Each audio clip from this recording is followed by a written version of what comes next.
Hello class, welcome back बच्चों। तो बेटा हम डिस्कस कर रहे थे कल केस स्टडी। हम पढ़ रहे हैं केस स्टडी बेटा एपीसी की बुक से, अलका धवन। बेटा कल मैं पेज नंबर 71 तक केस स्टडी करा चुका हूँ, केस स्टडी नंबर 8 तक। लास्ट केस स्टडी कल हमने केस स्टडी नंबर 8 की थी। बेटा आज जो मैं स्टार्ट करूँगा, मैं केस स्टडी 9 और 10 अगले 20 मिनट के लिए पेंडिंग छोड़ रहा हूँ। ठीक है, मुझे याद करा देना, मैंने 9 और 10 छोड़ी हुई है। स्टार्ट करते हैं 11 से। आज के स्टडी का लेवल कल से कुछ ज्यादा होगा, ठीक है। हाँ, पर ऐसा नहीं है कि हम नहीं कर सकते, ऐसा कोई लेवल की केस स्टडी बनी नहीं है बेटा आज तक, बस ये बात ध्यान रख लेना। तो हम ना कर पाए तो प्यारे बच्चों स्टार्ट करेंगे क्वेश्चन नंबर 11 के साथ। और बेटा अब ठीक ठाक केस नजर आने शुरू हो चुके हैं मुझे। अब बेटा कुछ लाइन बढ़ गई है, 8-9 हो गई हैं, तो अच्छा लग रहा है देखकर। बेटा सबसे पहले क्या पढ़ेंगे हम? रिक्वायरमेंट। कभी भी केस नहीं पढ़ेंगे ऐसे केसेस में, जब इतना बड़ा केस होगा तो पहले रिक्वायरमेंट।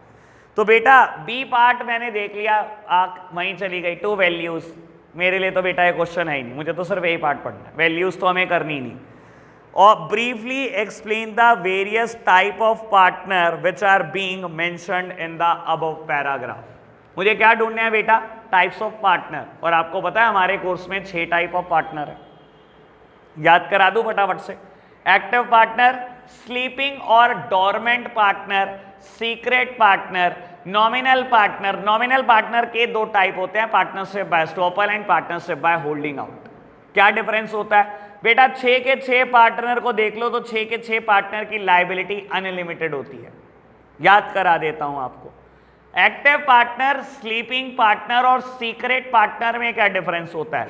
तीनों पार्टनर कैपिटल कंट्रीब्यूट करते हैं, तीनों पार्टनर प्रॉफिट एंड शेयर में पार्टिसिपेट करते हैं, तीनों की लायबिलिटी अनलिमिटेड है, सिर्फ फर्क मैनेजमेंट में पार्टिसिपेशन का है। एक्टिव पार्टनर डिसीजन मेकिंग लेता है एक्टिवली आगे आके। स्लीपिंग पार्टनर उसके पास टाइम नहीं है, वो कहता है मैं डिसीजन मेकिंग नहीं कर सकता, पैसे ले लो, प्रॉफिट लॉस दे देना, लायबिलिटी दे देना, लेकिन मैं डिसीजन मेकिंग के लिए नहीं आ सकता। याद है मैंने इसके ऊपर एग्जाम्पल दे रखा है। एक पर्सन है जिसके रायवाला में दुकान है, दुकान ठीक ठाक चलती है, उसके पास टाइम नहीं है बेटा स्कूल मैनेज करने का, स्कूल में हिस्सा डाल रखा है उसने। मैं झूठ थोड़ी बात बोली है, बिल्कुल सच बात है। बहुत सारे शहर के स्कूल ऐसे हैं जिसमें स्लीपिंग पार्टनर्स हैं। और मैंने सीक्रेट पार्टनर की भी बात करी है। मैनेजमेंट में पार्टिसिपेट तो करता है बट सीक्रेटली, पब्लिक से छुप छुप के। पब्लिक को ना पता लगे कि मैं इनकी फर्म का पार्टनर हूं, पैसे को नजर नहीं लगनी चाहिए बेटा, पता है ना आपको। और नॉमिनल पार्टनर क्या होता है? One who land his name his reputation to the firm is known as nominal partner. नहीं, इधर पढ़ा रहा था बेटा मैं, यही। हाँ जी, one who lend his name to the partnership firm, one who lend his reputation to the partnership firm is known as nominal partner. Nominal partner ना कोई कैपिटल कंट्रीब्यूट करता, ना पीएसआर में बेटा कोई शेयर होता उसका, ना ही बेटा कोई ना ही बेटा मैनेजमेंट में पार्टिसिपेट करता, फिर भी लायबिलिटी अनलिमिटेड। ये कैसी टाइप ऑफ पार्टनर है भाई? ना तो पैसे डाले, ना प्रॉफिट शेयरिंग रेशो में उसका कुछ हिस्सा है बेटा बाबू, ना मैनेजमेंट में पार्टिसिपेट कर रहा, तब भी लायबिलिटी अनलिमिटेड। इसके ऊपर वीडियो में भी मैंने डिस्कशन किया हुआ है बेटा। पार्टनरशिप बाय एस्टॉपल और पार्टनरशिप बाय होल्डिंग आउट दोनों नॉमिनल पार्टनर होते हैं, याद है ना। बैंक लोन का एक एग्जांपल लिया हुआ है मैंने। लो प्यारे बच्चों स्टार्ट करते हैं केस स्टडी से। मैंने एक बार आपको रिवाइज करा दिया थोड़ा सा। Rakesh, Sudhir and Mohit have mutually decided to set up a new small scale handicraft factory in a remote rural area in Haryana। आपको एक बात बताऊं, जब इतना भला दिखाते हो ना आप सोसाइटी का, पक्का क्वेश्चन वैल्यू पूछता है। रूरल एरिया में फैक्ट्री लगा रहे हो, हाँ वैसे इतना भला कोई सोचता नहीं, बस केस स्टडी में ही सोचता है, ठीक है ना बेटा। और जब इतना भला सोच रहा होगा ना, मुझे पक्का पता है वैल्यू पूछेगा ही पूछेगा, पहले ही पूछी हुई है। हाँ जी, ठीक है जी। As it will not only help to meet the growing demand for their product, but also generate different kind of employment opportunity in village and foster its economic development। दिख रहा है भलाई? एम्प्लॉयमेंट अपॉर्चुनिटी जनरेट कर रहा है, कितनी भलाई का काम कर रहा है। पक्का ऐसा हो ही नहीं सकता वैल्यू ना पूछे। और ऐसे 1000 क्वेश्चन और देख लेना, जब भी इतना भला दिखेगा ना तो हमेशा वैल्यू पूछी होंगी। चलो जी बढ़ो आगे। They have decided to promote their business in a form of partnership। ठीक है जी। Sudhir's association with the firm will be hidden from the general public. Sudhir business से जुड़ा हुआ है, ये बात जनरल पब्लिक से छुपाई गई है। सुधीर कौन सा पार्टनर है भाई? Secret partner. जब भी आप छुपाते हो जनरल पब्लिक को ना पता लगे बेटा, हमेशा कौन सा पार्टनर होता है? Secret partner. बढ़ो आगे। Mohit will not take part in day to day activity of the business due to the health issue. बेटा कौन सा पार्टनर है? कह रहा मोहित डिसीजन नहीं लेगा, उसकी हेल्थ खराब रहती है, घर पे ही रहता है, वो आता ही नहीं डिसीजन मेकिंग के लिए। तो बेटा स्लीपिंग पार्टनर है, दूसरा नाम होता है डॉर्मेंट पार्टनर। चलो जी last line. However, Rakesh will take actual part in carrying out business of a firm on behalf of other partner। ये क्या है बेटा? Active partner. क्लियर बात? मैंने पहले कहा था आज केस स्टडी का थोड़ा लेवल ठीक होगा, वैसे क्या है यार, बेकार ही है तू, आज भी बेकार ही है। लो प्यारे बच्चों, समझ आई बात? बढ़े आगे। बेटा केस नंबर 12, सबसे पहले requirement. Identify the type of partnership that Sushma and Suhana are referring to। Type of partnership that they are referring to, जिसका भी नाम लेता है। बेटा मेरे पास वैसे बता देता हूं टाइप ऑफ पार्टनरशिप होती क्या थी, याद कराऊंगा तभी याद आएगा। अगर मैं पार्टनरशिप को क्लासीफाई करूं तो मैं दो बेसिस पे कर सकता हूं, on the basis of duration and on the basis of liability. Duration के बेसिस पे भी दो तरीके की होती है, पार्टनरशिप एट विल और पर्टिकुलर पार्टनरशिप। और बेटा लायबिलिटी के बेसिस पे भी दो होती है, general partnership and limited partnership, जिसको मैं प्यार से LLP बोलता था। याद है कुछ बात? बेटा पार्टनरशिप एट विल वो पार्टनरशिप जो मर्जी तक चलेगी बेटा, जब आपको लगे मुझे नहीं चलानी बाकी पार्टनर को नोटिस दो और खत्म करो। पर्टिकुलर पार्टनरशिप या तो एक पर्टिकुलर टाइम के लिए होती है या एक पर्टिकुलर प्रोजेक्ट के लिए होती है, ठीक है ना। और जनरल पार्टनरशिप और लिमिटेड पार्टनरशिप बेटा LLP is a very new concept, very emerging concept. वैसे जनरल केस में पार्टनरशिप क्या होती है? जिसकी लायबिलिटी, जहां पर हर पार्टनर की लायबिलिटी अनलिमिटेड होती है। और LLP में क्या होता है बेटा? At least one partner bear the unlimited liability, बाकी सबकी लिमिटेड हो सकती है। बेटा अगर आप जनरल पार्टनरशिप और LLP के डिफरेंस की बात करोगे तो जनरल पार्टनरशिप का रजिस्ट्रेशन कंपलसरी नहीं होता, जबकि LLP का रजिस्ट्रेशन कंपलसरी होता है। बेटा जनरल पार्टनरशिप में एक पार्टनर अपने एक्ट से पूरी फर्म को बाइंड कर देता है, LLP में सिर्फ वही पार्टनर अपने एक्ट से पूरी फर्म को बाइंड कर सकता है जिसकी अनलिमिटेड लायबिलिटी है। जनरल पार्टनरशिप में किसी एक पार्टनर की डेथ से, इंसॉल्वेंसी से, फिजिकल एलिमेंट से, मेंटल एलिमेंट से बिजनेस खत्म हो जाता है। लेकिन लिमिटेड पार्टनरशिप में अगर ये सब अनलिमिटेड पार्टनर के साथ हुआ है तो ही बिजनेस खत्म होगा। लिमिटेड पार्टनर मरते रहें कुछ नहीं होगा, बिजनेस बंद नहीं होगा। ये सब डिफरेंस हैं बेटा, और ये मैंने क्लियर किया था बहुत अच्छे से ऑनलाइन बैच में भी। तो ठीक है बेटा आगे बढ़ते हैं। जिसने वीडियो देखी है मैंने सारी बात वीडियो में भी की हुई है, ठीक है जी। बढ़ते हैं आगे, केस स्टडी पढ़ते हैं बेटा। कौन सी टाइप ऑफ पार्टनरशिप की बात चल रही है, पढ़ना।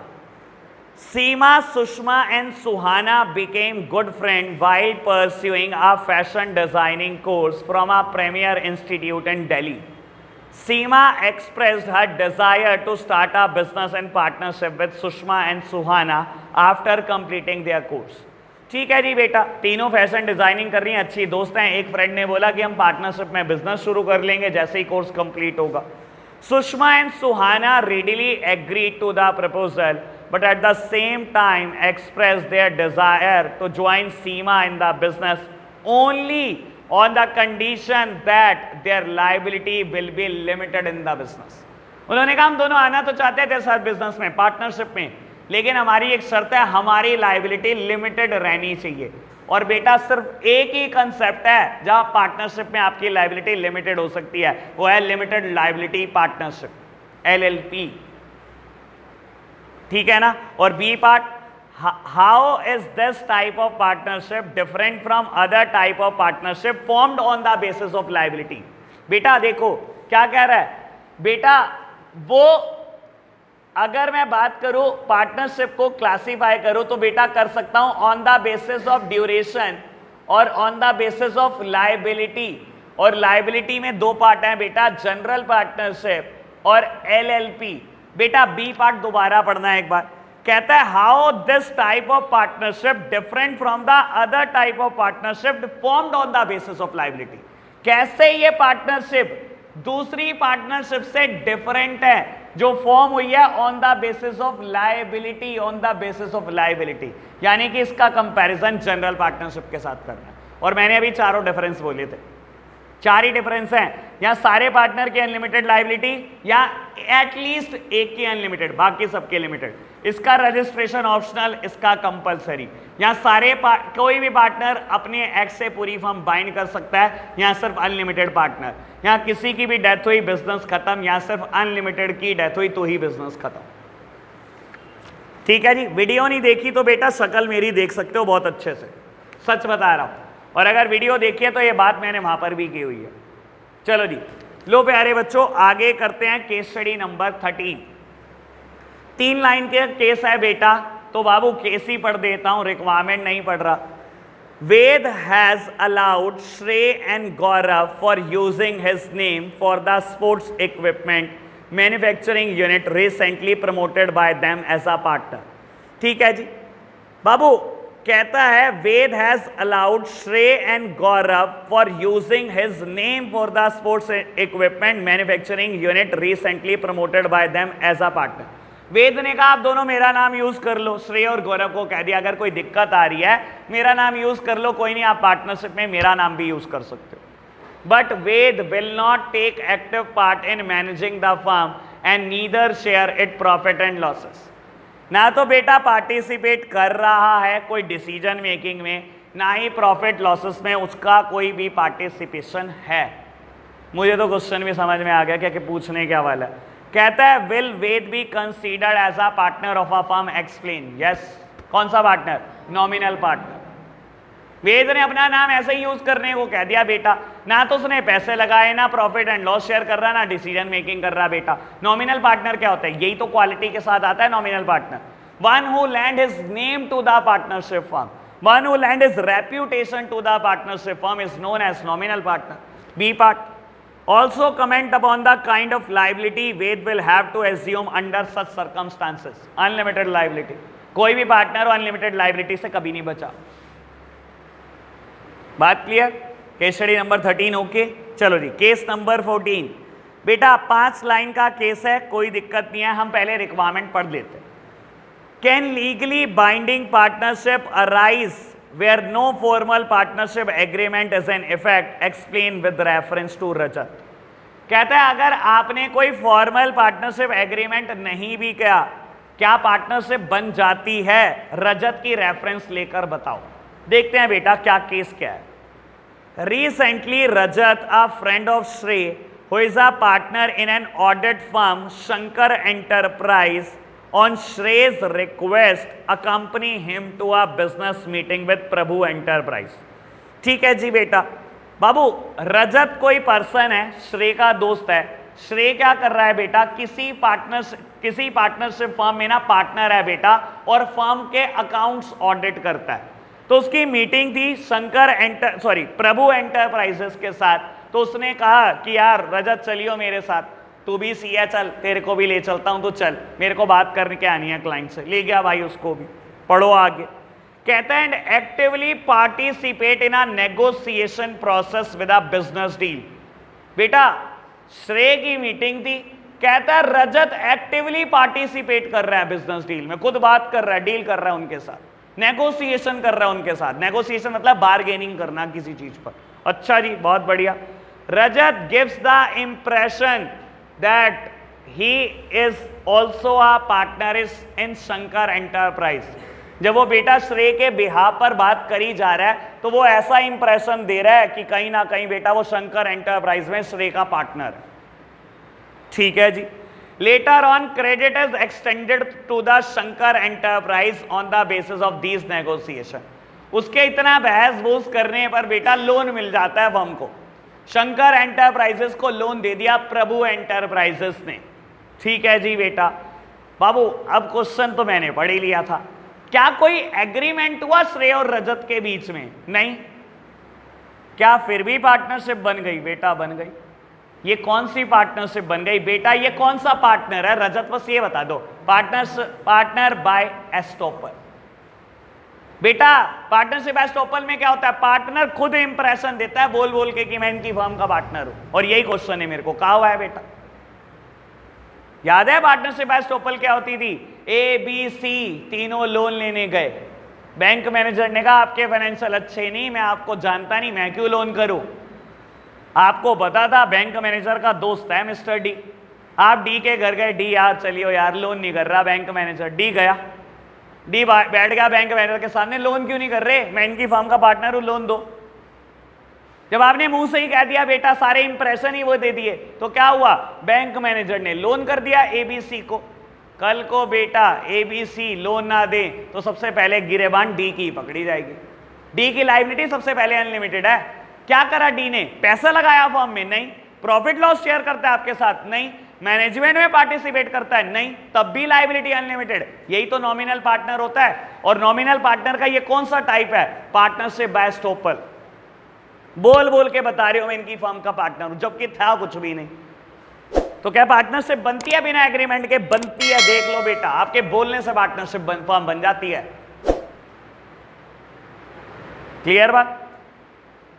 सर केस स्टडी का ठीक ठाक लेवल है आज, अगर आप देखोगे टाइप्स ऑफ पार्टनर पे केस स्टडी है, टाइप्स ऑफ पार्टनरशिप पे केस स्टडी है, ठीक है जी। मतलब मुझे तो नहीं लग रही, आपको तो लग रही होगी, पढ़ने ना लिखने वालों को तो लगती ही है। चलो जी बेटा, केस नंबर 15, क्यों बात लग रही है ना मुश्किल। चलो जी बेटा, केस 4 लाइन का है, पढ़ना चाहो तो पहले केस पढ़ लो, चाहे रिक्वायरमेंट। मैं रिक्वायरमेंट पढ़ देता हूं। Identify and explain the type of partnership being discussed above. और आपको पता है 4 तरीके की पार्टनरशिप होती है, on the basis of duration भी 2 है, और on the basis of liability भी 2 है। और कहता है name the basis under which this type of partnership is classified. बाबू कहता है बेसिस का नाम भी बता देना कि किस बेसिस पे क्लासिफाई होती है ये पार्टनरशिप, यानी कि on the basis of duration होती है या on the basis of liability होती है। तो बाबू तीसरी रिक्वायरमेंट भी है, इसको छोड़ देते हैं, अभी पहले केस पढ़ते हैं, 2 से ज्यादा हैंडल नहीं करते हम एक बारी में। Karan and Kunal are first cousins. After completing a degree course in law, Karan wishes to start a law firm jointly. बेटा दोनों ने लॉ में डिग्री लिया है, दोनों बेटा एलएलबी पास हो चुके हैं, दोनों पार्टनरशिप फर्म स्टार्ट करना चाहते हैं। However, Kunal shares with Karan that he plans to go abroad after 3 years to pursue a master course in law. बेटा कुणाल ने बताया कि वो 3 साल के लिए बस इंडिया में है, वो मास्टर्स करेगा 3 साल में, और 3 साल के बाद अब्रॉड चला जाएगा, ठीक है। Therefore, their partnership can exist only for 3 years. तो तय हुआ चलो 3 साल के लिए पार्टनरशिप कर लेते हैं। Karan agrees with the Kunal decision. ये कौन सी पार्टनरशिप है जो 3 ही साल के लिए होगी, बेटा पर्टिकुलर पार्टनरशिप। इधर देखना मेरी तरफ। ड्यूरेशन में 2 तरीके की पार्टनरशिप होती है, partnership at will, at will तो मर्जी तक चलती है। पर्टिकुलर पार्टनरशिप या तो पर्टिकुलर टाइम पीरियड के लिए होती है या पर्टिकुलर प्रोजेक्ट के लिए होती है। ये पर्टिकुलर टाइम पीरियड का एग्जांपल है कि 3 ही साल के लिए पार्टनरशिप है। This partnership automatically comes to an end whenever the time lapse. इसमें टाइम लिखा जाता है पार्टनरशिप डीड में कि आज 1 अप्रैल 2021 है, आज पार्टनरशिप बनी 3 साल के लिए। जैसे ही 31 मार्च 2024 आएगी, कुछ नहीं करना, किसी को नोटिस नहीं देना, कुछ नहीं करना। जैसे ही वो टाइम लैप्स हुआ, partnership automatically comes to an end, ठीक है जी। ऐसी पार्टनरशिप को हम पर्टिकुलर पार्टनरशिप बोलते हैं। और बी पार्ट में पूछा गया था किस बेसिस पे क्लासिफाई करते हो, तो बेटा इसको हम किस बेसिस पे क्लासिफाई करते हैं, on the basis of duration, ठीक है जी। अब परे part C, requirement C, is there any other type of partnership which can be classified under the same basis as identified in a part B of the question? क्या particular partnership के अलावा भी कोई और पार्टनरशिप है जो इस basis में क्लासिफाई होती है, पार्टनरशिप एट विल, ठीक है जी। तो सब क्लियर हो गया बेटा, क्रिस्टल क्लियर है, बढ़े आगे। चलो जी बेटा क्वेश्चन नंबर 16, ये बेटा 2 ही लाइन है, सीधा सीधा पढ़ोगे। Mr. Praveen Gupta and Mr. Arsh Khan are well-known builder in Noida. They enter into a partnership contract to build a NRI residential complex in Greater Noida. Identify and explain the type of partnership being discussed in the above case. हाँ जी बेटा, कौन सा particular partnership, particular partnership या तो particular time के लिए होती है या पर्टिकुलर प्रोजेक्ट के लिए होती है। दोनों वेल नोन बिल्डर हैं। बता देता हूं बेटा, मैं एग्जांपल क्या देता हूं इसमें। मैंने एग्जांपल दिया था डीएलएफ और एलएनटी का। ये दोनों सबसे बड़ी कंपनियां बेटा इंडिया की जो रियल एस्टेट डेवलप करती है। फ्लैट्स, हाईवे, पोर्ट्स, एयरपोर्ट सब यही बनाती हैं बेटा, सब यही बनाती हैं बेटा। बाबू अब ये दोनों क्या करती हैं, ये सब कंस्ट्रक्ट करती हैं। मान लो इसके पास 3000 एम्प्लॉई हैं और बेटा इसके पास मान लो 5000 एम्प्लॉई हैं और ऑलरेडी कहीं ना कहीं इसके 4000 एम्प्लॉई लगे हुए हैं किसी प्रोजेक्ट में, 1000 खाली बैठे और इसके बेटा समझ लो 2500 लगे हुए हैं, 500 खाली बैठे। गवर्नमेंट ने बुलाया डीएलएफ को कि डीएलएफ एक एयरपोर्ट बना दो हमारे लिए। उसने कहा ठीक है बना देंगे। गवर्नमेंट ने बोला कि हमें थोड़ा टाइमली कंप्लीशन करना है, इलेक्शन है, 1500 एम्प्लॉई कल से लगा दो। डीएलएफ ने कहा 1500 तो नहीं है, 500 है, 500 लगा सकता हूं। गवर्नमेंट ने कहा ठीक है आप रहने दो। एलएनटी को बुलाया, एलएनटी एक एयरपोर्ट बना देते, 1500 एम्प्लॉई कल से लगा देते। एलएनटी ने कहा 1500 नहीं है, 1000 खाली है, कल से ही लगा देता। बेटा इन दोनों ने सोचा हम गवर्नमेंट का प्रोजेक्ट क्यों छोड़े। दोनों ने बेटा हैंड शेक कर लिया फॉर दिस पर्टिकुलर प्रोजेक्ट। दोनों ने हाथ मिला दिया कि ये प्रोजेक्ट मिलकर बनाते हैं। पार्टनरशिप सिर्फ इस प्रोजेक्ट के लिए करी। जिस दिन ये एयरपोर्ट बन के तैयार हो जाएगा, this partnership automatically comes to an end. Particular partnership या पर्टिकुलर टाइम के लिए होती है या पर्टिकुलर प्रोजेक्ट के लिए होती है। अब यही केस यहां पर भी है बेटा, पढ़ना जरा। Mister Praveen Gupta, mister Arsh Khan are well known builders in Noida. दो बेटा बिल्डर के नाम दिए हुए हैं। They enter into partnership contract to build a NRI residential complex. NRI के लिए कोई रेजिडेंशियल कॉम्प्लेक्स बन रहा है बेटा ग्रेटर नोएडा में, सिर्फ इसके लिए पार्टनरशिप की इन्होंने। कहता है identify and explain the type of partnership being discussed in the above case. तो बेटा समझदार बच्चे समझ गए कि ये पर्टिकुलर पार्टनरशिप है क्योंकि पर्टिकुलर प्रोजेक्ट की बात चल रही है। बात क्लियर। आज बहुत दिनों के बाद एक एक्स्ट्रा बात बताऊं, ठीक है जी। चलो आज बताऊंगा, बहुत दिन हो गए मैंने चर्चा नहीं करी, अभी यहां पढ़ते पढ़ते दिमाग में कुछ आया। चलो जी पहले क्वेश्चन नंबर 17, 18, 19 2-3 कर लेते हैं, फिर बताकर जाऊंगा। तो बेटा बात कर रहा हूं क्वेश्चन नंबर 17 की। Nikunj and Nikhil decide to start a partnership firm together. Their common friend Drishti tells them that it is advisable to have a written agreement as it constitutes an evidence of the condition agreed upon a partnership and proves to be helpful in resolving any controversies which may arise in future. सुन लो बेटा, निकुंज और निखिल दोनों partnership में आना चाहते हैं। उन दोनों की कोई कॉमन फ्रेंड है दृष्टि, उसने सजेस्ट करा आप एक रिटन एग्रीमेंट लिख लेना जो प्रूफ होगा कि आपके बीच क्या क्या तय हुआ। देखो बेटा एक बात बता देता हूं, जब आप कोई पार्टनरशिप ऑरल फॉर्म में करते हो ना तो लड़ाई झगड़े के लिए तैयार हो जाओ, क्योंकि किसी भी चीज का आपके पास प्रूफ नहीं है। मान लो मैं किसी के साथ पार्टनरशिप करता हूं, मैंने कहा ठीक है प्रॉफिट में 2 हिस्से मेरे होंगे, 1 तेरा होगा, 2:1 है। उसने कहा ठीक है बाबू, डिसाइड हुआ मैं 5 लाख की कैपिटल लाऊंगा, वो 2 लाख लाएगा, मैं 5 लाख लाया, वो 2 लाख आया, ठीक है। सैलरी डिसाइड हुई मैं 60,000 महीना निकालूंगा, बिजनेस से तू 30,000 महीना निकालेगा। बेटा कुछ टाइम के बाद क्या हुआ, मैं तो 60,000 निकाल रहा था, उसने भी 60,000 निकालने शुरू कर दिए। कहता है प्रॉफिट भी बराबर लूंगा। बेटा क्या मेरे पास कोई प्रूफ है कि मेरे 2 हिस्से थे प्रॉफिट में, उसका 1 हिस्सा? जितने मर्जी लॉ के धक्के खा लो बेटा, हमेशा उसके फेवर में डिसीजन आएगा। तो बेटा उसकी कॉमन फ्रेंड बड़ी समझदार है, उसने कहा रिटन एग्रीमेंट होना चाहिए, आपके पास प्रूफ होना चाहिए ताकि बाद में कोई कंट्रोवर्सी अराइज ही ना हो। सही बोला उसने, बिल्कुल ठीक बोला। बाबू identify and explain the document being referred to by the Drishti. कौन से डॉक्यूमेंट को रेफर किया जा रहा है? Partnership deed. याद है पार्टनरशिप डीड क्या होती है? The written agreement between partner which specify the terms and condition between partner known as partnership deed। ठीक है ना बेटा? और बी पार्ट बोलता है state any 6 aspects covered in this document। 6 aspect जो लिखे जाते हैं पार्टनरशिप डीड में। सर 12-13 तो मैं बता दूंगा। पार्टनरशिप फर्म का नाम क्या है, उसका एड्रेस क्या है, पार्टनर के नाम क्या है, पार्टनर का एड्रेस क्या है, प्रॉफिट शेयरिंग रेशो क्या है बेटा, capital contributed by each partner, drawings made by each partner, interest on capital, interest on drawings, admission of a partner, retirement of a partner, death of a partner, dissolution of a partner, auditing of a partnership firm, matter solving disputes. 15 बताए 12 बोल के।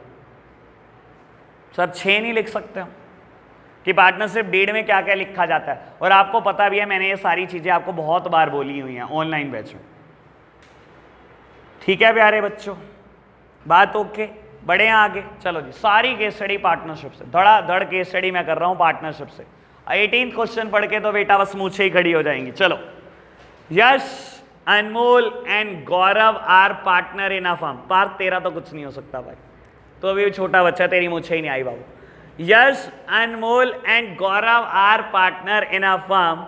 यश and Anmol are very upset due to the untimely demise of Gaurav and wishes to help his family. बेटा 3 partner थे, गौरव की death हो गई, 2 partner परेशान है और बेटा उसकी फैमिली की हेल्प करना चाहते हैं। On the suggestion of their common friend Sahil, Yash and Anmol decided to include Gaurav's 14-year-old son Geet in their business. बेटा उन्होंने कहा तू हेल्प करना चाहता है ना, उनके कॉमन फ्रेंड साहिल ने बोला उसका एक बच्चा है 14 साल का गौरव, उसको तुम पार्टनर बना लो। माइनर ऐसा पार्टनर, पता है ना क्या हालत होगी। चलो पढ़ लो। खैर, comment upon the status of गीत एज अ पार्टनर। सर कर दो कमेंट। क्या है बेटा, वो माइनर है और आप माइनर को पार्टनर बना रहे हो, ठीक है ना। और minor is admitted only for benefits, never for the losses. सिर्फ प्रॉफिट उसका होगा, लॉस कभी उसका नहीं होगा। B part, will the status of Geet change when he attains majority, explain. बेटा तब क्या होगा जब वो 18 साल पूरे कर लेगा। देखो बता देता हूं। खैर बी पार्ट मेरे कोर्स का भी नहीं, पूछ भी नहीं सकता बेटा टीचर, लेकिन अब इस बुक ने लिख दिया, टीचर्स की फेवरेट बुक है, चिपका देगा टीचर। तो मैं पहले ही बता देता हूं क्या होता है ऐसे केसेस में, मेरे कोर्स का पार्ट नहीं है बेटा। उसने जैसे ही मेजॉरिटी अटेन करी, 18 साल का हुआ, उसको बेटा 6 महीने के अंदर अंदर पब्लिक नोटिस देकर बताना होता है कि वो पार्टनरशिप में रहना चाहता है कि नहीं।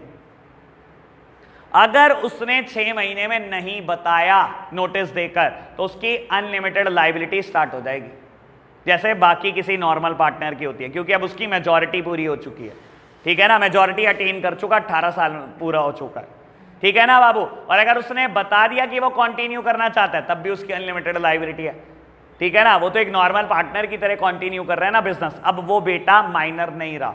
माइनर बेटा 4 साल ही मजे ले पाएगा, वो 14 साल का, 18 साल तक तो कर लो भाई, प्रॉफिट ले लो, लॉसेस मत लो। लेकिन जैसे ही आप 18 साल के हुए, आपने नोटिस दिया कि मैं पार्टनर बनना चाहता हूं, तब भी बेटा आपको लॉसेस में कंट्रीब्यूट करना पड़ेगा। नोटिस नहीं दिया, 6 महीने का टाइम पीरियड जैसे ही लैप्स हुआ, वैसे ही बेटा तब भी लॉसेस में कंट्रीब्यूट करना है और अनलिमिटेड लायबिलिटी है। हाँ जी हंसी का, हाँ तो नहीं करना चाहता वो कंटिन्यू, निकल जाओ। हाँ नई डीड बनेगी, rest of the partner can continue the same business by forming a new partnership deed. ठीक है जी, बात ओके, बढ़िया है ना। हमने डिस्कस कर लिया था, माइनर मेंबर HUF में आया था, तब मैंने डिस्कस किया था बेटा माइनर का पार्टनरशिप में क्या रोल है, ठीक है ना। आज काम आ गया बेटा, हर वर्ड की वैल्यू है बेटा बैच में, ठीक है जी। और यकीन मानना बेटा कोई नहीं पढ़ता होगा minor as a partner. Case study आ जाए पेपर में, दुआ करो बस। चलो जी बेटा, question number 19, Sitaram plans to start a grocery shop in Varanasi while his friend Siya Ram is planning to start a internet cafe। वैसे यार ये केस स्टडी बिल्कुल बेकार है, मुझे करानी नहीं, खैर पढ़ लो। चलो, सीताराम एक ग्रोसरी शॉप वाराणसी में स्टार्ट करना चाहता है और Siya Ram is planning to start a internet cafe. भगवान का नाम चल रहा है, भगवान के क्वेश्चन नहीं करते, क्वेश्चन बन लो प्यारे बच्चों। कहता है unlike Sitaram, Siya Ram does not have sufficient fund to set up the business alone. भगवान को पैसे की क्या कमी। कहता है सीताराम की तरह, सॉरी अनलाइक सीताराम, सीताराम की तरह नहीं, सिया राम के पास पैसे नहीं है बिजनेस अकेला चलाने के लिए, ढंग से पढ़ना, Siyaram does not have sufficient fund to set up the business alone. अकेला चलाने के पैसे नहीं है। मैं बता रहा हूं, हिंट जा रहा है पार्टनरशिप की तरफ। सर यही वर्ड काम के होते हैं जिसको हम बेटा प्लेन रीड करते हैं। उसके पास अकेले बिजनेस चलाने के पैसे नहीं है। तो मुझे दिखाई दे रहा कहां बोलने वाला है ये। Suggest suitable form of business that both of them should adopt. कौन सा बिजनेस आपको करना चाहिए? बेटा सीताराम ग्रोसरी की दुकान खोल रहा है, क्या ऐसा कोई हिंट है कि उसके पास पैसे नहीं है? लास्ट लाइन बोलती है unlike Sitaram, Siyaram does not have sufficient fund to start up the business alone. इसका मतलब बेटा सीताराम के पास तो पैसे हैं, पर सियाराम के पास इतने पैसे नहीं है कि वो अकेला बिजनेस स्टार्ट कर सके। तो बेटा सीताराम अगर ग्रोसरी की दुकान खोल रहा है, तो आपको भी पता है आपके शहर में पता नहीं कितने किराने की दुकान होंगी बेटा जो सोल प्रोप्राइटरशिप में चलती है। तो उसको हम सजेस्ट कर दे कि तू सोल प्रोप्राइटर में ही बना रहे। और क्योंकि उसके पास, सियाराम के पास पैसे नहीं है अकेले बिजनेस स्टार्ट करने के लिए, और इंटरनेट कैफे खोल रहा है वो, तो बेटा तेरे को पैसे की भी जरूरत है, चल ठीक है तू पार्टनरशिप में एंटर हो जा, खत्म हो गया बिजनेस शुरू। सिंपल। ऐसे क्वेश्चन पेपर में आने नहीं चाहिए। या ना बेटा देखो क्या होता है, बच्चे की अपनी मर्जी है, किसी का दिमाग कह सकता है नहीं भाई तू कंपनी खोल, तू नेशन वाइड कर बिजनेस। तो ये सब्जेक्टिव क्वेश्चन है, मुझे नहीं लगता इनकी कोई रेलेवेंस है पेपर में, लेकिन क्योंकि बुक ने दे दिया तो मैंने डिस्कस कर दिया। ठीक है जी, बढ़े आगे बेटा। Question number 20। चलो, ज्वाइंट हिंदू फैमिली पर एक केस स्टडी आई फाइनली बहुत देर के बाद। बाबू A part, name the law which govern the joint Hindu family business. मैं क्यों पढ़ू केस, मुझे तो लॉ का नाम याद है, हिंदू सक्सेशन एक्ट, ईयर 1932, 1956। याद आई बात? B part, Who amongst the three brother has the right to exercise control over the family business? ये केस पढ़ के समझ में आएगा, मैं कुछ नहीं बोल सकता। ठीक है ना बेटा? हाँ बिल्कुल। कह रहा है Who amongst the three brother has the right to exercise control over the family business? कहीं ना कहीं कोई तीन भाई का डिस्कशन हो रखा होगा। कहता है तीन भाई में से बिजनेस को कौन कंट्रोल करेगा? करता, यानी कि eldest member of the family, जो एज में सबसे बड़ा है। बेटा पढ़ लें बेटा, फिर पता लगेगा कौन कंट्रोल करेगा। Mr. Lakshit Agarwal owns an ancestral house in Shimla. On the advice of his friend, he converted into a lodge after renovation. एक घर था बेटा मिस्टर लक्षित अग्रवाल के पास, किसी फ्रेंड के कहने पर उसने उसको रेनोवेट करा और एक लॉज बना दी बेटा। ठीक है जी। The revenue from the lodge helped to supplement his income substantially. On the death, the property is inherited by his three sons in order of their age, namely Lakshay, Love and Luke, who carry on with the business under the form of joint Hindu family business. Sir लक्ष्य करेगा control. क्या बोला उसने? देखो पढ़ लो आराम से। उसकी डेथ होने के बाद तीनों सन ने प्रॉपर्टी को इनहेरिट करा in order of their age, namely बेटा एज के अकॉर्डिंग उनके नाम दिए गए हैं। In order of their age, namely Lakshya, Luv and look, यानी कि सबसे बड़ा है लक्ष्य, फिर लव है और फिर लुक है। ठीक है जी। तो कौन कंट्रोल करेगा? लक्ष्य। बढ़े आगे बेटा। बाबू C part, comment upon the liability of three brother. कर्ता की लायबिलिटी अनलिमिटेड, लक्ष्य की लायबिलिटी अनलिमिटेड। अरे यार मैंने कहा कर्ता की लायबिलिटी अनलिमिटेड, फिर मैंने बोला लक्ष्य की लायबिलिटी, लक्ष्य ही तो करता है। लक्ष्य की लायबिलिटी अनलिमिटेड है, लव एंड लुक की ऑल क्लियर। वैसे टेक्निकल भाषा में लव और लुक को क्या बोलेंगे? को पार्टनर्स, पार्टनर नहीं, को पार्टनर्स। बढ़े आगे। चलो जी, केस नंबर 21। बेटा केस पढ़ने से पहले requirement A and requirement B, what is cooperative society? Case पढ़ना है। कोऑपरेटिव सोसाइटी क्या होती है? Voluntary association of person. किस प्रिंसिपल पे काम करती है? Mutual welfare of member, elimination of middleman. खत्म। B part, what do you think Amul was promoted in a form of cooperative? Explain by giving any 4 merit of cooperative society form of business organisation. कहता है आपको क्यों लग रहा है अमूल क्यों cooperative society में काम कर रहा है? कोई 4 मेरिट बता दो। सर केस ही नहीं पढ़ना, डायरेक्ट क्वेश्चन था, टाइम खराब कर रहा था क्वेश्चन। ये होता है रिक्वायरमेंट पहले पढ़ने का फायदा। उसने पूछा क्या ए पार्ट में, कोऑपरेटिव सोसाइटी बना दो। अमूल क्यों कोऑपरेटिव सोसाइटी में काम कर रहा है, ऐसे क्या 4 फायदे हैं कोऑपरेटिव सोसाइटी में? सर पढ़ लेंगे, वो तो merit equality in voting status की बात करी है हमने, स्टेबल एग्जिस्टेंस की बात करी है हमने। तो बेटा 4 मेरिट लिख के जाएंगी, कोई 4 आपकी मर्जी की, जो आपको 4 आसान लगे। ठीक है जी, तो बेटा आगे बढ़ते हैं, बात करते हैं बेटा केस स्टडी नंबर 22 को पेंडिंग छोड़ते हैं, क्योंकि इसमें टाइप ऑफ कोऑपरेटिव सोसाइटी है, अभी मैंने नहीं कराया।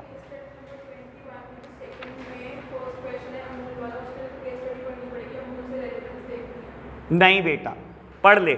Why do you think Amul was promoted in a form of cooperative? Amul क्यों कोऑपरेटिव बनाना चाहता है, क्यों काम कर रहा है? Explain by giving any 4 merit. इस चीज को एक्सप्लेन करो 4 मेरिट देकर। नहीं पढ़ना कोई केस, ठीक है। क्वेश्चन नंबर 22 अभी नहीं कर सकते हम, मैंने बेटा टॉपिक नहीं कराया अब। चलो जी आगे बढ़ते हैं बेटा, क्वेश्चन नंबर 23। ये लास्ट केस स्टडी है, इसके बाद हमारी 2 केस स्टडी हमने छोड़ी है 9 और 10, वो करेंगे। चलो जी बेटा A part, define a term company. Case पढ़ो, define a term company. Company is an artificial person having separate legal entity, perpetual succession and a common seal. क्या बात है यार। B part, in the light of the above paragraph. बेटा इसका मतलब है bulb उतार के ऊपर वाले पैराग्राफ पे लग दो। इन the light of the above paragraph briefly outline any 3 merit of the company form of organization which have contributed effectively towards the growth of mother dairy over the year। देखो एक बात बता देता हूं, कहता है in the light of above para, पढ़ लो above para, briefly outline any 3 merit of company, any 3 merit of company। Sir मेरे को क्या जरूरत है फिर पढ़ने की पैरा, हाँ मुझे पता था इसको पक्का ऑब्जेक्शन होगा। चल एक काम करते हैं, आज पैरा पढ़ लेते हैं, मुझे बताइए 3 मेरिट तुझे क्या समझ आई? तो क्या हुआ, तो क्या हुआ? Towards the growth of mother dairy over the year. चल एक काम करते हैं, पैराग्राफ पढ़ते हैं और 3 मेरिट ढूंढने की कोशिश करते हैं, कहीं पैराग्राफ में 3 मेरिट हैं भी। चलो पढ़ते हैं, ये इसके कहने पे पढ़ रहा हूं, मुझे पढ़नी नहीं थी। Mother Dairy was commissioned in the year 1974 as wholly on subsidy of the National Dairy Development Board. Although खैर मैं ना ही उलझो इस लाइन में, ठीक है ना, कहोगे तो मैं इस लाइन का मतलब समझा सकता हूं, फिर ये मत कहना हमारे भैया को कुछ नहीं आता, तुम कह भी दोगे यार मैं इसलिए पढ़ाई देता हूं। लो सुन लो बेटा मेरे प्यारे बच्चों, बड़ी टेक्निकल बात है, आएगी 11th क्लास में, लेकिन हमारे फाइनल के सिलेबस की बात है। जब कोई एक कंपनी दूसरी कंपनी में 51% या उससे ज्यादा शेयर होल्ड करती है तो इस कंपनी को हम बोलते हैं पेरेंट कंपनी या होल्डिंग कंपनी, और इसको बोलते हैं सब्सिडरी कंपनी। ठीक है, आपकी नॉलेज के लिए प्रैक्टिकल जिंदगी से जुड़ा एक एग्जांपल दे देता हूं।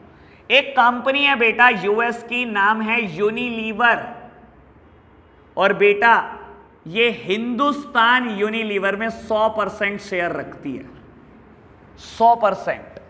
अगर आप किसी कंपनी में 51% या उससे ज्यादा शेयर रखते हो और मोर, तो बेटा आपका नाम होता है होल्डिंग, और पेरेंट कंपनी आपका नाम होता है subsidiary company. That means Hindustan Unilever is the subsidiary company of Unilever, ठीक है ना। और मैंने आपको एक दिन एक बात बोली थी बेटा, नाम पे कभी मत जाना।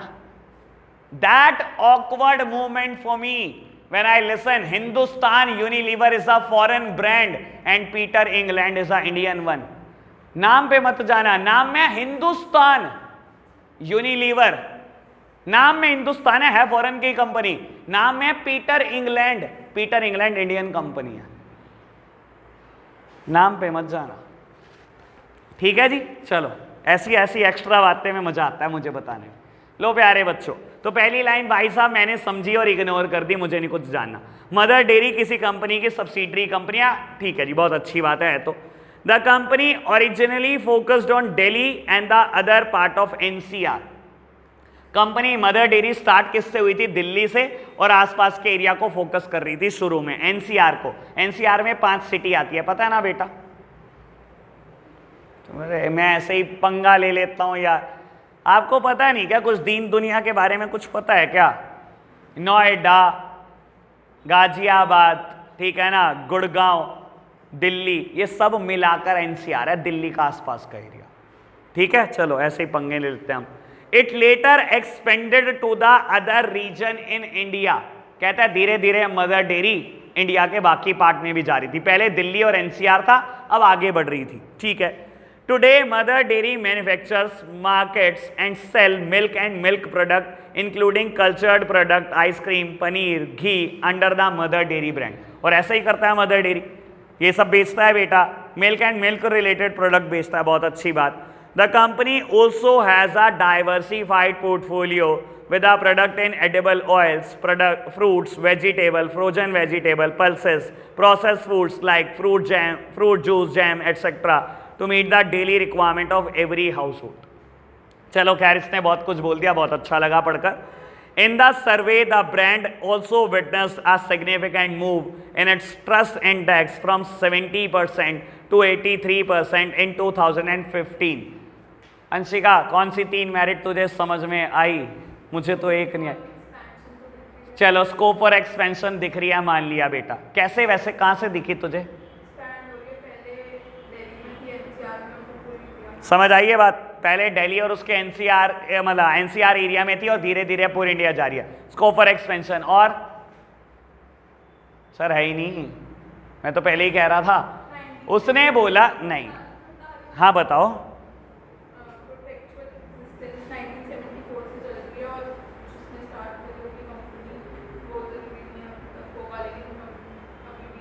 अगर वो होगा तो ये कहाँ लिखा है? जबरदस्ती मान लो नहीं है वो। हाँ, वो तो बात है, लेकिन ये तो जबरदस्ती बनाने वाली बात है ना। उसने कहा जरूर है कि आप अब पैरा पढ़ लो, लेकिन उसने साथ साथ ये भी बोल दिया any 3 merit of the company, any 3 merit of the company. इसी वजह से मैं कह रहा था कोई 3 लिख दो, मुझे नहीं पढ़ना। ठीक है जी, आ जाएं वापस। क्वेश्चन नंबर 9 और 10 हमारा पेंडिंग है बेटा। चलो जी फटाफट से करते हैं बाबू। अब हम छुट्टी से 2 हेडिंग दूर है।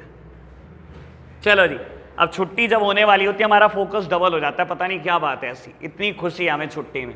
Question number 9, Jay and Vijay are qualified chartered accountant running a financial consultancy firm under the name wizards in Mumbai. बेटा 2 चार्टर्ड अकाउंटेंट है, पार्टनरशिप में काम कर रहे हैं मुंबई में। ठीक है जी। Recently one of its client proposed a lucrative investment offer to the firm. J was very keen on pursuing the proposal. उनके क्लाइंट ने कहा कि बहुत अच्छी इन्वेस्टमेंट अपॉर्चुनिटी है, यहाँ इन्वेस्ट करो, बहुत पैसा बनेगा। और जय इन्वेस्ट भी करना चाहता है, वीरू बचा लेगा, घबराओ नहीं आप। But when Vijay drew his attention to the possibility of hidden risk, Jay thanked his star for being blessed with an intelligent partner like Vijay. बाबू जय तो बहुत इन्वेस्ट करने में इच्छुक था, लेकिन विजय ने बताया इसमें एक हिडन रिस्क है, ये देख ले पहले, इसकी तरफ नजर घुमा। उसको समझ में आया हाँ कहीं ना कहीं कोई रिस्क है, और उसने बेटा थैंक किया अपने स्टार्स का। ठीक है ना, कि हाँ मेरे सितारे इतने अच्छे हैं कि मेरे पास विजय जैसा पार्टनर है। ठीक है ना, और आप भी सब थैंकफुल हो बेटा, आपके भी स्टार बहुत अच्छे हैं। ठीक है ना, समझ गए ना बाकी समझदार आपके पास। ठीक है ना, मतलब मैं हूं और क्या। Consequently they declined the business proposal, और उन्होंने बाद में बेटा बिजनेस प्रपोजल को मना कर दिया। Identify and explain the related merit of partnership form of business organisation being highlighted in the above paragraph. Sir देखो मेरिट क्या लिखी गई है? बैलेंस डिसीजन मेकिंग, लेकिन यकीन मानना ये जबरदस्ती घुसाई हुई मेरिट है। बैलेंस डिसीजन मेकिंग होता क्या है आपको ये याद कराना बड़ा जरूरी है। बैलेंस डिसीजन मेकिंग क्या होता है? सब पार्टनर अपने एरिया ऑफ एक्सपर्टीज से डिसीजन लेते हैं। यहां हो सकता है बेटा विजय का एरिया ऑफ एक्सपर्टीज वो हो कि इन्वेस्टमेंट को एनालाइज करना, इन्वेस्टमेंट अपॉर्चुनिटीज को एनालाइज करना, और जय का था भी नहीं, जय वैसे ही घुसना चाह रहा था इन्वेस्टमेंट अपॉर्चुनिटी, लेकिन विजय ने रोक लिया कि पहले इसका हिडन रिस्क देख ले। और उसने देखा कि हाँ इसमें बहुत बड़ा रिस्क हो सकता है और उन्होंने बाद में मना कर दिया कि हम इन्वेस्टमेंट नहीं करना चाहते, तो इसने बोल दिया बैलेंस डिसीजन मेकिंग। मैं करा इसीलिए नहीं रहा था इन केस स्टडी को, मैंने इसलिए पेंडिंग छोड़ी थी क्योंकि जबरदस्ती का आंसर है ये, जबरदस्ती एज्यूम करना पड़ेगा कि वो विजय का एरिया ऑफ एक्सपर्टीज है। एज्यूम करने वाली चीजों में वैसे ही मुझे प्रॉब्लम है, इसी वजह से इग्नोर मारो इस केस स्टडी को, आगे बढ़ो। 10th में भी कुछ ऐसा ही होगा। चलो बाबू, A requirement, identify and explain the related merit of a partnership being discussed being highlighted in the above paragraph, और बी पार्ट में also state the related demerit of partnership being described in the paragraph. एक merit है बेटा paragraph में discuss हुई हुई, एक demerit है, ए पार्ट में मेरिट, बी में demerit. Parul is doing an export business. Every time she would procure an export order, she felt stressed and had an anxiety about completing it on time. बेटा Parul export का काम करती है, जैसे ही बोलते हैं कि कोई एक्सपोर्ट ऑर्डर आता है वो स्ट्रेस में आ जाती है, एंग्जाइटी में आ जाती है कि उसको पूरा करना है ऑन टाइम। बाबू अगर ऐसी कोई दिक्कत आ रही है तो पार्थ को नहीं दे सकते बिजनेस, उसको एंग्जाइटी आ रही है, हमें देते बिजनेस, हम देख लेंगे भाई एक्सपोर्ट का कोई बिजनेस। तो केस स्टडी गलत है टेक्निकली, हम कह देंगे कि हमें दे दो बिजनेस। चलो जी आगे बढ़ो। Few year later her younger sister Ayesha after completing a course in fashion designing joined her in a business as a partner. उसकी सिस्टर ने भी फैशन डिजाइनिंग कर ली, वो भी आ गई भाई, पार्टनर बन गई, ठीक है जी। Consequently Parul realise that her level of stress and anxiety related to the business operation had reduced considerably and she had started feeling more relaxed. अब उसका स्ट्रेस कम होने लगा और वो रिलैक्स होने लगी, ठीक है जी। However, at the same time she noticed that since both of them differ in their choice of color for making garment, a lot of time is being wasted in reaching a mutual consent. और ऐसा ही होता है, दो सगे भाई की सोच बराबर नहीं है, दो सगी बहनों की सोच बराबर नहीं। बेटा देखो related demerit is very correct, possibility of conflict, differences of opinion होंगे, लड़ाई झगड़े के चांसेस हो सकते हैं बेटा। पॉसिबिलिटी ऑफ कॉन्फ्लिक्ट बिल्कुल करेक्ट, डीमेरिट है। मेरिट में इसने लिखा शेयरिंग ऑफ रिस्क। देखो एक बात बताता हूं, सही मायने में ना रिस्क शेयरिंग या शेयरिंग ऑफ रिस्क वर्ड ना पैसों से रिलेट करता है कि 5 लाख का बिजनेस में लॉस होता तो पारुल अगर प्रोपराइटर होती 5 के 5 लाख अकेले बियर करने पड़ते। अब आयशा एज अ पार्टनर उसको ज्वाइन कर चुके, अगर अब 5 लाख का लॉस हुआ तो दोनों को 2.5 लाख बियर करना है। Sharing of risk word profit से रिलेट करता है, पैसों से रिलेट करता है, पर यहां इन्होंने किससे रिलेट कर दिया, उसको स्ट्रेस से, कि पारुल को पहले स्ट्रेस होता था, जैसे ही उसकी बहन पार्टनर बनकर आ गई आयशा तो क्या हुआ, वो रिलैक्स रहने लगी, उसका स्ट्रेस कम हो गया, तो इन्होंने लिख दिया sharing of risk, risk but गया जी। सर सीरियस ऑब्जेक्शन है मुझे, रिस्क वर्ड प्रॉफिट के लिए होता है लेकिन जबरदस्ती इन्होंने रिलेट कर दिया उसके स्ट्रेस के साथ। मान लो भाई जबरदस्ती है, वैसे ही है, समझ आई बात। इन 2 केस स्टडी पे आप क्या मेंशन करेंगे सुन लो बेटा, इन 2 केस स्टडी पे ना ढंग से मेंशन कर लेना P and P, case study 9 पे भी और 10 पे भी। इसका मतलब क्या है, कहीं ना कहीं प्रॉब्लम है कुछ ना कुछ इसमें, और जब प्रॉब्लम है तो पेपर में पढ़ के बड़ी ढंग से जानी है, पढ़नी नहीं है बेसिकली, तो रट्टा मारना है। क्यों कह रहा हूं मैं ऐसा बेटा, फेवरेट बुक है टीचर्स की, फेवरेट बुक, वर्ड भी चेंज नहीं करते, वर्ड भी सेम चिपका देते हैं केस स्टडी। और बेटा नंबर तो लेने हमारे 11th क्लास में, 11th क्लास में टीचर बोलते 2 और 2 5, तो कह देना जी बिल्कुल सर ऐसे ही होता है, 2 और 2 5 ही तो होते हैं। 12th में हम बताएंगे इन्हें कि 2 और 2 कितने होते हैं, ठीक है नहीं, बात क्लियर। केस स्टडी खत्म हो गई है, ऑन मंडे हम एक न्यू चैप्टर स्टार्ट करेंगे और नोट्स मिलेंगे आपको, बिजनेस स्टडीज के लिए कुछ नहीं लाना आपको, ठीक है, मंडे को नोट्स मिलेंगे। आज के लिए इतना ही रखते हैं बच्चों, बाय बाय।